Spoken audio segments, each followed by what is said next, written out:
Klase asin luto nin bibingka ipigbida sa ginibong cooking contest sa Banwaan nin Pili, Camarines Sur. Ini asin ang sitwasyon ngunyan sa bubukasan na bangketo sa Pasko sa may bisimbahan kan Banwaan nin Pili, aramon ta sa pagtutok live ni Jessica Calinog. Jessica?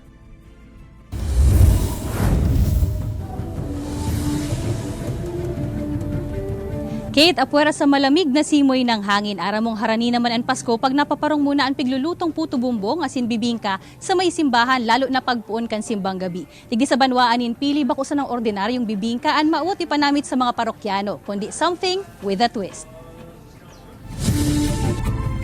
Imbes na arina, grated cassava o iniraid na kamoteng kahoy ang main ingredient ni Ramon sa iyang panlaban na bibingka. Puto asin iba pang kakanin talagaan sa iyang pigtitinda tuyong Domingo sa may simbahan. Alagad ngunyan, pigmaot niyang magluwas pa sa iyang comfort zone. An sa iyang bibingka, may patoppings pa na pili nut. Parang local talaga siya. Kasi kampanahon siguro wala pa man flour. O, pwede siguro siya. Try ko mala, first time. Pareho ni Ramon, matake risk man si Nanay Winifreda kan barangay Binanwaanan. Imbes na sunakatuudan na gata kanyog, condensed milk asin evaporated milk ang sa iyang ginamit.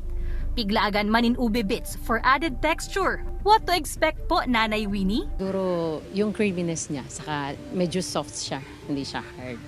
So siguro yun ang. Tsaka yung tamis niya is light lang. Kung anduang partisipante, naglaag din sa diring twist sa saindang bibingka dish. Ang grupo man in the Jason kan Barangay San Antonio, mas pinili na gibuhon ang original recipe kaini. Para ma-appreciate ta po ang nagluluwas na bago, dapat magbalik kita sa nainot.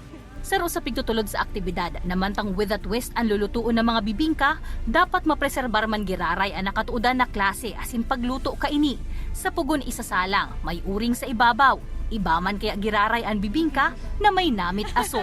Dahil culinary, nag-evolve yung culinary, nawawala na yung mga traditional, yung mga dating sinaunang kakanin na talagang nandun lahat yung flavorful na malalasang kakanin.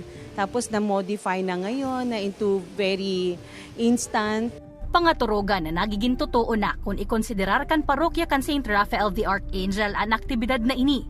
Asin ang manggaganang bibingka recipe, ibibida man sa bubukasan nindang bangketo sa Pasko. Ang idea mi lang na kung arin ang manggana dyan, iyan ang susunod dun tang ingredient, asin pakaluto na ikiklaim tang bibingka sa pili, bibingka sa bangketo sa Pasko. Dahil iyan ang nanggana. So, yun na yan ang ipipreserve, i-codify ta na ini ang bibingkang tatak pili.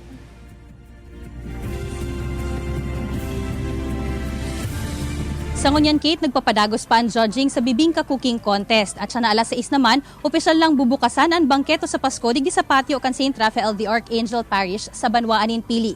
37 na mga stall na maopresi rin man iba-ibang kakanon ang nakapwesto digdipoon ngunyan na banggi hasta sa December 25. Sa laog din 10 aldaw, bukas ini tuyong 6 p.m. to 12 midnight kung saan mga pamanggihan ang pwedeng mabakal sa mga stall. Para naman sa Misa de Gallo o Misa Pagkaaga, 3 a.m. to 8 a.m. bukas ang bangketo kung saan mga kakanin o pamahawan man an bida. Sa mga kapuso niya to, Kate, na mawot magaprobitsar kaining bangketo sa Pasko, may friendly reminder man an parokya. Kung makakan, gibuhon ini before or after mass, asin digdi sana sa luwas, asin paglaog sa simbahan, focus naman sa misa. Kate? Alright, Jos Mabalos, Jessica.